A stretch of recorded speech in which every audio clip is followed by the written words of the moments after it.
გამარჯობა. თითქმის არ არსებობს საქართველოში ოჯახი, რომლის ბიუჯეტის დიდი ნაწილიც არ მიდის კლინიკებში ან წამლებში და ხალხი ხშირად იმასაც ამბობს, რომ ფარმაცევტული კომპანიები და საავადმყოფოები ყლიფავენ და ჩვენი ჯანმრთელობით მდიდრდებიან.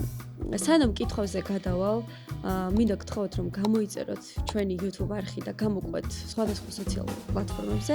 ახლა კი პირდაპირ ვიკითხავ.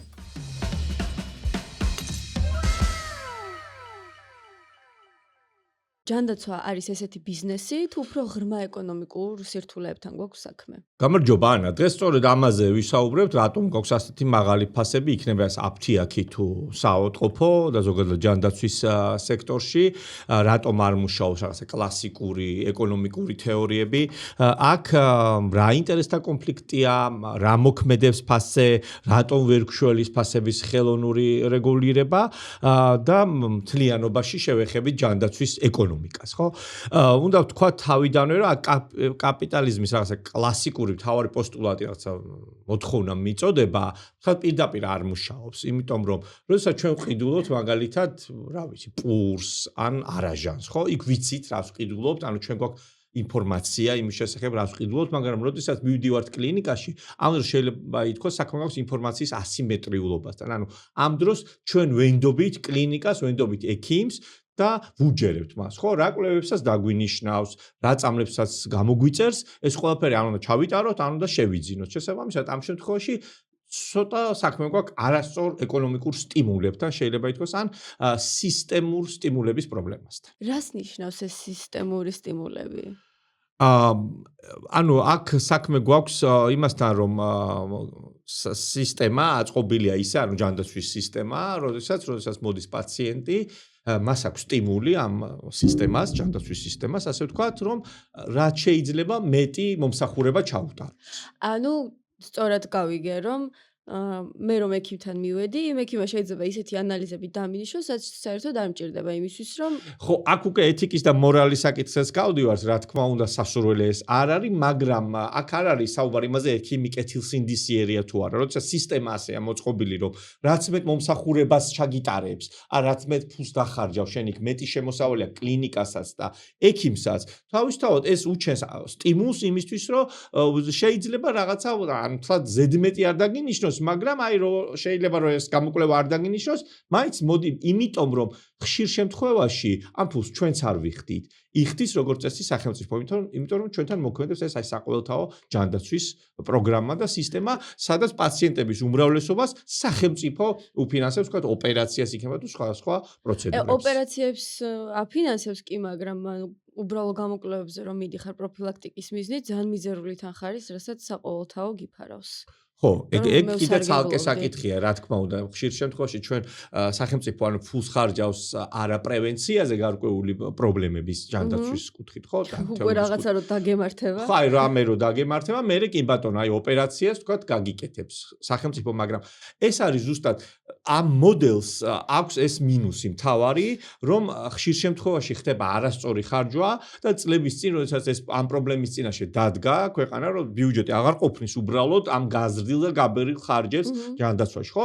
და გარკვეული ცვლილებების შეტანა გახდა საჭირო, თუმცა რა თქმა უნდა, გამოხვიდე მოდელიდან, რომელიც ყველა მოქალაქეს თავაზობს უფასო მომსახურებას, ვთქვათ, უფასო ჯანდაცვას, ასე ვთქვათ. თქო, უფასო რა თქმა უნდა არ არის, ზოგადად უფასოც არაფერი არ არის, საბოლოო ჯამში ჩვენი გადახდილი გადასახადებია, მაგრამ ახლა ამ მოდელიდან გამოსვლა შემდეგ მთავრობასაც გაუჭირდება, ხო? აი ძალიან რთულია, რომ ყველა მოქალაქეს შენ ეუბნები, რომ შენ თუ არა გაქვს კერძო დაზღვევა და გჭირდება რაღაც ოპერაცია, შეგიძლია მომმართო მე და მე დაგიფინანსებ. ამასა მე ჩავურიცხავ იმ კლინიკას შესაბამის განსაზღვრული ფასებით, რა თქმა უნდა. ამ შემთხვევაში არც ექიმი და არც პაციენტი ანუ არ არის პირდაპირ განამხდელი, ხო? ანუ ფასების ცვლილებასთან არ აქვს ესეთი შეგრძნება ამ ფასებისთან დაკავშირებით. ანუ მაღალია თუ დაბალი მისთვის არ აქვს. არც კითხულობ შეიძლება რა ჯდება ეს ოპერაცია, როდესაც პაციენტი მიცის, იმიტომ რომ ის არ არის განამხდელი და არ არის სენსიტიური ამ ფასის მიმართ. და როდესაც ფასის მიმართ სენსიტიური არ ხარ, სწორედ მე ხდება აი ამ არასწორი სტიმულების ფორმულირება, რაც საბოლოო ჯამში ზოგადად ეკონომიკურ გარემოს ამ სექტორში ცვლის, აჩენს არასწორ სტიმულებს და კიდევ ბევრ პრობლემას, რომელიც საბოლოო ჯამში თავისთავად აისახება ფასებშიც. ან ჩვენ ვართ არასაკმარისად ჩახედულები. ჩვენ ხო ვერ ვიქნებით, ეხლა ჩვენ ყველა ექიმი ხო ვერ იქნება, თუნდაც ექიმს რომც იყოს პროფესიით ადამიანი, რაღაცა სხვა კუთხით დაავადება რომ დაემართოს, პირობის სტომატოლოგს რო კარდიოლოგის მომსახურება დაჭირდეს, სტომატოლოგს არ ევალება რომ ყველაფერი იცოდეს, ხო? პირობითად ანუ ჩვენ არ გვაქვს ინფორმაცია იმის შესახებ, რა გვჭირს საბოლოო ჯამში, ხო? ვერანაირი ხელოვნური ინტელექტი და Google ვერ დაგვეხმარება იმაში, რომ ზუსტი დიაგნოზი დავუსვათ, ხო? ძალიან რთულია. რა თქმა უნდა, საბოლოო ჯამში გვჭირდება ექიმთან მისვლა, ეს არის ინფორმაციის ასიმეტრიულობა. იმიტომ იმას გაცილებით მეტი ინფორმაცია აქვს იმ პრობლემის შესახებ რაც ჩვენ გვაძლევს ვიდრე ჩვენ და გვიწევს რომ დავუჯერო. ერთი კითხვა მაქვს კიდე, ცოტა უკან რომ დავუბრუნდეთ. როდესაც ექიმი გინიშნავს რაღაც ერთით ან ორით ზედმეტ გამოკვლევას. იქიდან იმას რაიმე სარგებელი აქვს? თავისთავად კლინიკას აქვს სარგებელი თუნდაც ამაშია საქმე. შეიძლება კონკრეტულად ეს ექიმი არ იღებდეს, მაგრამ ამ გამოკვლევას ვინც გიტარებს, მისი კოლეგა, შეიძლება სისტემა აიძულებს, ასე ვთქვათ, ექიმებსაც მათ შორის, რომ ასე იმუშაონ. იმიტომ რომ პირდაპირ მოთხოვნაა, რომ შემოვიდა პაციენტი, რომელსაც პირობითად რაღაცა აქვს, რაღაცა გული აწუხებს, ხო? მოდი ვნახოთ ეს აბა წნევების ბრალი ხო არ არის? აბა ამის რაღაც ეხოკარდიოგრამა გადავიღოთ, ეს გადავიღოთ, ეს კვლევა აბა ეს ანალიზი ავიღოთ. რა თქმა უნდა, საბოლოო ჯამში ჩვენ რა სულთან მე სამედიცინო თვალსაზრისითაც რომ მიუდგეთ ამას, შენ ვერასდროს ვერ ეტყვი რომ მე ეს კვლევა არ მჭირდებოდა. იმიტომ რომ იქნება არის იქ მიზეზი. ეხლა გულს ეხება საქმე, ხო? სახუმარო საქმე არა.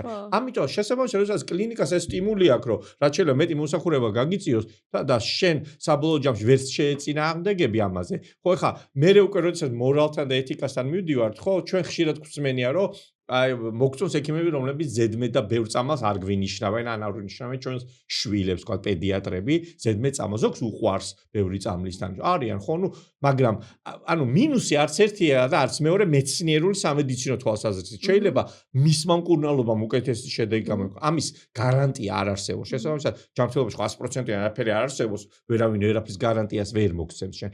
ამიტომ ეკონომიკური თვალსაზრისით ეს მუშაობს, ამიტომ თქვი თავშივე, რომ აქ რაღაცა კლასიკური ეს კაპიტალის მოთხოვნა მიწოდების თემა ესე პირდაპირ არ მუშაობს. ხშირად თვითონ ექიმებსაც აქვს პრეტენზია სწორედ ამასთან დაკავშირებით, რომ რაღაცა ბიზნესად რატო იქცა ექიმობა ჯანდაცვა. რა თქმა უნდა, ეს ბიზნესია, საბოლოო ჯამში ჩვენთან თითქმის ყველა კლინიკა და პოლიკლინიკა მათ შორის და რაღაცა პირველადი სამედიცინო დაწესებულებიც არის კერძო, მაგრამ ისინი დიდად არიან დამოკიდებული სწორედ სახელმწიფოს მხრიდან დაფინანსებაზე და ამ მოდელს მოერგნენ. და კიდე სხვა პრობლემებიც ბევრია. საქართველოს რეალობას რო შევხედოთ, რამდენიმე მსხვილი ჰოლდინგი ფლობს სხვადასხვა ბიზნეს სამედიცინო სფეროში. კი ბატონო. და ეს რიგითი პაციენტისთვის რას ნიშნავს? ხო, ეს კიდე ცალკე პრობლემაა. ანუ აქ გვაქვს რაღაცა ვერტიკალური, ესეთ ოლიგოპოლია გვაქვს შეიძლება. რამდენიმე მსხვილი მოთამაშეა, ყველამ ვიცით, ვინ, ხო?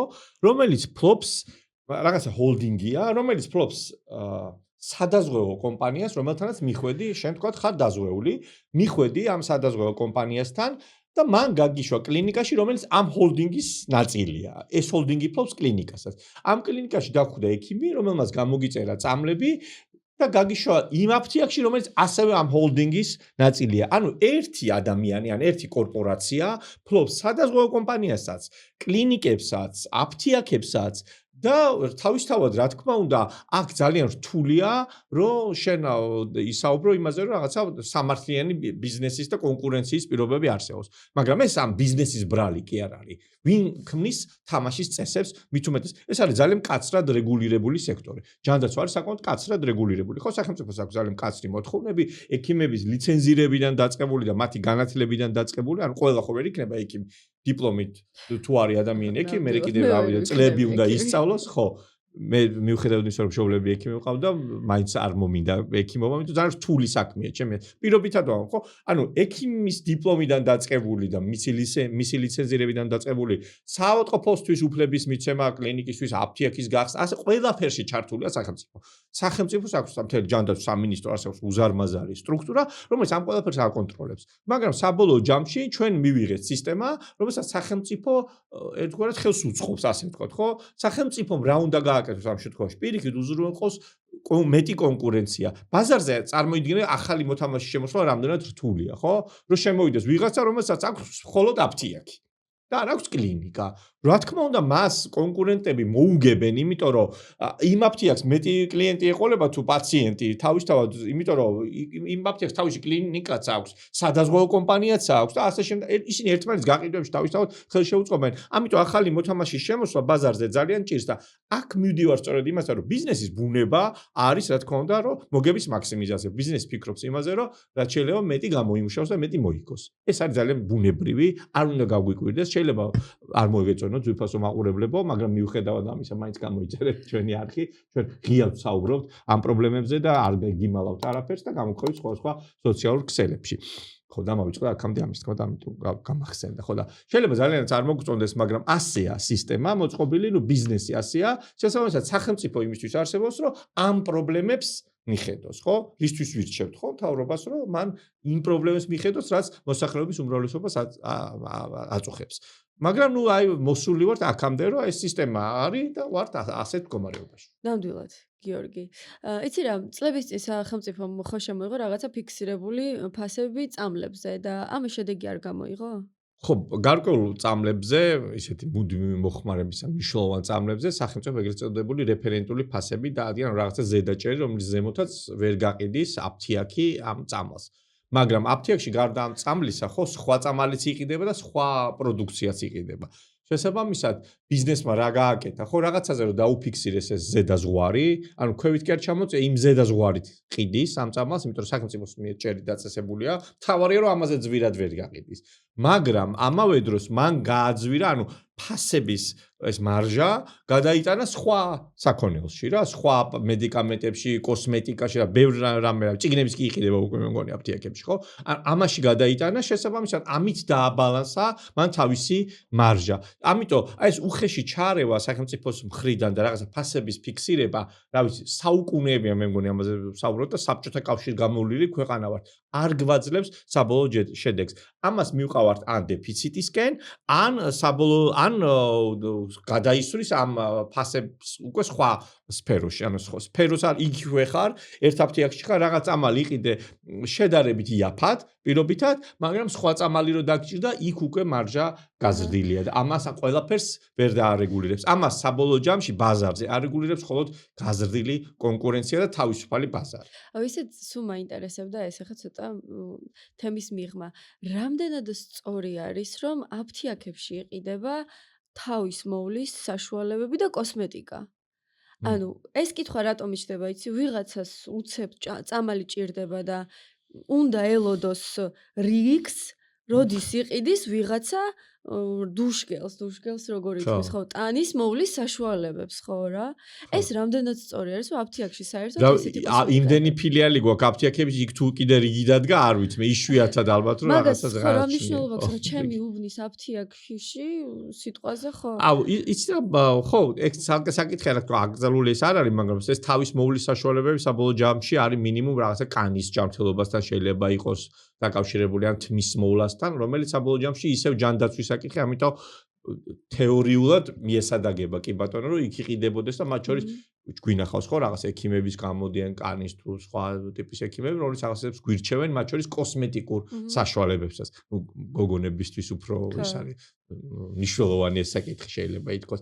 მაგრამ ხო, რიგები ამის გამო არ უნდა გევა, ხა ვიღაცას თუ ეჩქარება, რომ არ ხა სასწრაფო წამალი აქვს საყიდელი ან უჭირს და წრევა მაუწია, ის ალბათ რიგშიც არ ჩააყენებენ. ხა ეგ ნაკლები პრობლემა მგონია ყველაზე მეტად, ყველაზე ნაკლები მოკლედ რა. სანამ გავაგრძელებდეთ თემას, აუცილებლად გამოიწერეთ ჩვენი YouTube არხი და გამოგყევით სოციალურ პლატფორმებზე. სხვათა შორის, ხო, ზოგადად სახელმწიფოს ჩვევია ეს ფასების ზრდა და ნებისმიერი სირთულის კერძო ბიზნესზე დაბრალება და არასოდეს ახსენებს იმას, რომ ეს რეგულაციები მათი შემოტანილი არის საბოლოოდ.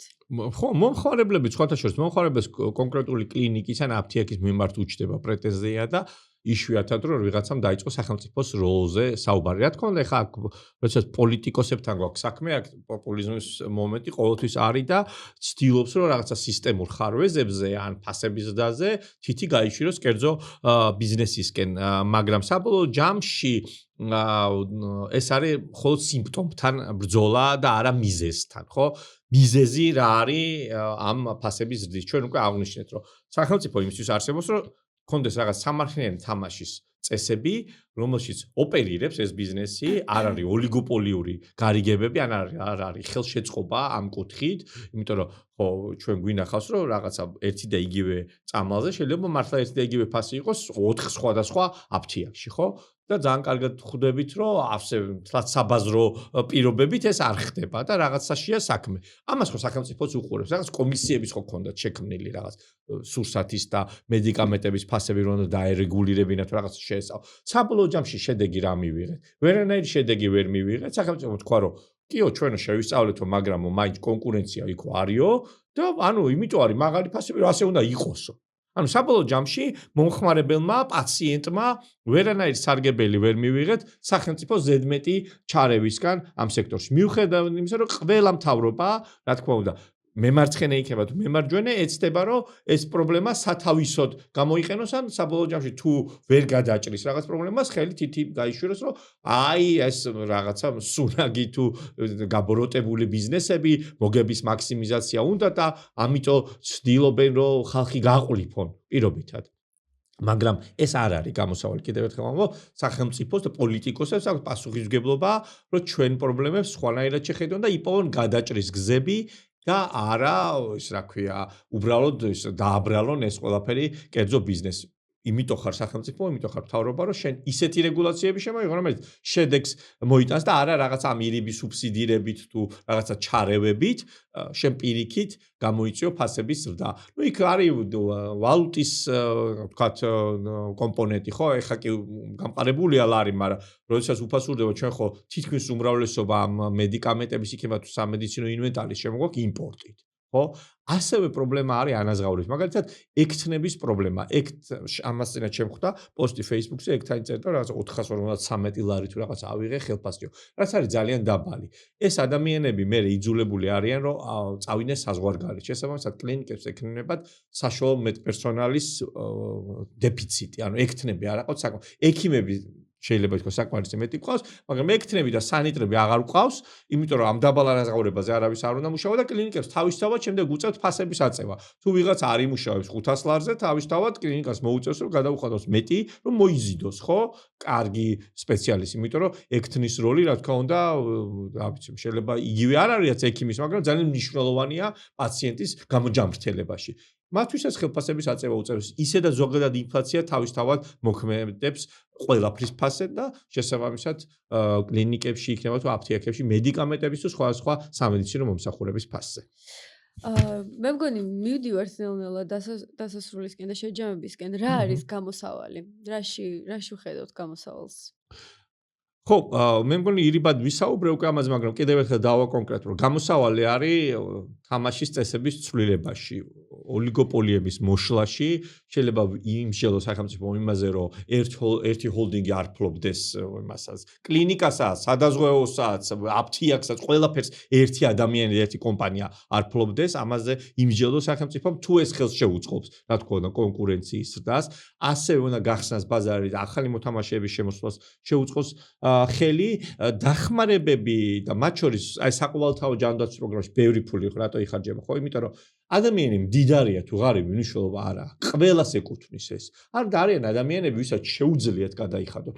მე პირობითად საყოველთაო ჯანდაცვით არ ვსარგებლობ, იმიტომ რომ აქვს კერძო დაზღვევა. როცა კერძო დაზღვევა მაქვს, მე რო დამჭირდეს, სახელმწიფო დაზღვევით ვეღარ ვისარგებლებ.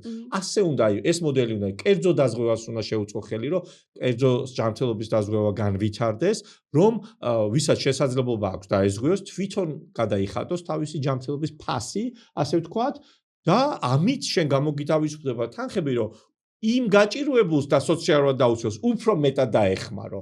შეიძლება ბიუჯეტში შეგიმცირდეს თანხები, მაგრამ რახან ადამიანების რაოდენობა შეგიმცირდება, ვისაც ეს დახმარება სჭირდება შენგან. ანუ მიზნობრივი უნდა იყოს ეს დახმარება. დიდასაც და ღარიბსაც კი უნდა დავეხმაროთ. მხოლოდ ღარიბს უნდა დავეხმაროთ. ჩემი აზრით. ეს უნდა იყოს აი სამართლიანი სახელმწიფოს იდეა, ჩემი აზრით, სწორედ ეს არის. ეს გამოათავისუფლებს თანხებს ბიუჯეტში, დამატებით რეგულაციების საჭიროებასაც აღარ გააჩენს და ეს უფრო მოგცემს შედეგს. რა თქმა უნდა, ჩვენ პატარა ბაზარი ვართ, ისედაც ხო, თქვა, რაღაცა გერმანული კლინიკა პირობითად რაღაც აპარატურას რო ყიდულობს, ის გაჩვენილია მილიონობით პაციენტზე. ჩვენთან არის ათასობით ეს პაციენტი, შეიძლება თქვა.